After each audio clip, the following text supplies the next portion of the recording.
തോതിലുള്ള വസ്തുക്കൾ ഈ കോളേജിൽ നിന്നും പോലീസ് പിടിച്ചെടുത്തിരുന്നു. ഹരിത. സാനു, മറ്റൊരു പ്രധാനപ്പെട്ട കാര്യം ഈ ഇരുകൂട്ടരും പറയുന്ന ഒരു ഇപ്പോൾ പോലീസ് മുഖ്യപ്രതിയായി അറസ്റ്റ് ചെയ്ത ആകാശ് നിരപരാധിയാണെന്നുള്ള ഒരു കാര്യമൊക്കെ പറയുകയുണ്ടായി. അത്തരത്തിൽ എന്തെങ്കിലും ഒരു നിരപരാധിത്വം ആകാശിന്റെ ഭാഗത്തുള്ളതായി തെളിഞ്ഞിട്ടുണ്ടോ? അങ്ങനൊരു കാര്യങ്ങളൊന്നും വ്യക്തമായിട്ടില്ല. കൃത്യമായിട്ടുള്ള തെളിവോടുകൂടി അറസ്റ്റ് ചെയ്ത സംഭവത്തിൽ പ്രത്യേകിച്ച് ഇവർ പറയുന്ന ന്യായീകരണങ്ങളൊന്നും പോലീസ് ഇപ്പോൾ അംഗീകരിച്ചിട്ടില്ല. അവരതിനെ പൂർണ്ണമായിട്ടും തള്ളിയിട്ടുണ്ട്. എല്ലാത്തരം തെളിവുകളുമുണ്ട്. കോടതി അത് മാത്രമല്ല, ഇവരെ വൈദ്യപരിശോധനയ്ക്ക് വിധേയമാക്കിയിരുന്നു. അവർ മയക്കുമരുന്ന് ഉപയോഗിച്ച്, അതായത് കഞ്ചാവ് ഉപയോഗിച്ചതിന്റെ തെളിവുകൾ ആ പരിശോധനയിൽ ലഭിച്ചു എന്നടക്കമുള്ള വിവരങ്ങളാണ് പോലീസ് അറിയിച്ചിരിക്കുന്നത്. അതുമായി ബന്ധപ്പെട്ടുള്ള പരിശോധനകളെല്ലാം, നടപടിക്രമങ്ങളെല്ലാം കളമശ്ശേരി പോലീസിന്റെ പുരോഗമിച്ചുകൊണ്ടിരിക്കുകയാണ്.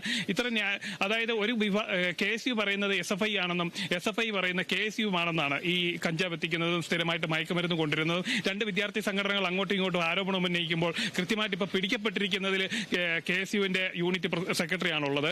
അതേപോലെ 3 പേര് ഓടി രക്ഷപ്പെട്ടതിൽ ഒരാൾ KSUവിന്റെ സജീവ പ്രവർത്തകനാണെന്നും അതേപോലെ കോളേജ് യൂണിയനിലേക്ക് മത്സരിച്ച ആളെന്നുമാണ് SFIയുടെ ആരോപണം. എന്തായാലും ഇത്തരം ആരോപണങ്ങളെല്ലാം പോലീസ് തള്ളിയിരിക്കുകയാണ്. രാഷ്ട്രീയം പിന്നീട് ആദ്യം തെളിവുകളുടെ അടിസ്ഥാനത്തിൽ പിടികൂടിയ വസ്തുക്കളിലുള്ള അന്വേഷണമാണ് ഇപ്പോൾ നടക്കുന്നതാണ് പോലീസ് പറയുന്നത്. രാഷ്ട്രീയ കാര്യങ്ങൾ പിന്നീട് അന്വേഷണ വിധേയമാക്കാം എന്നും ACP വ്യക്തമാക്കിയിട്ടുണ്ട്.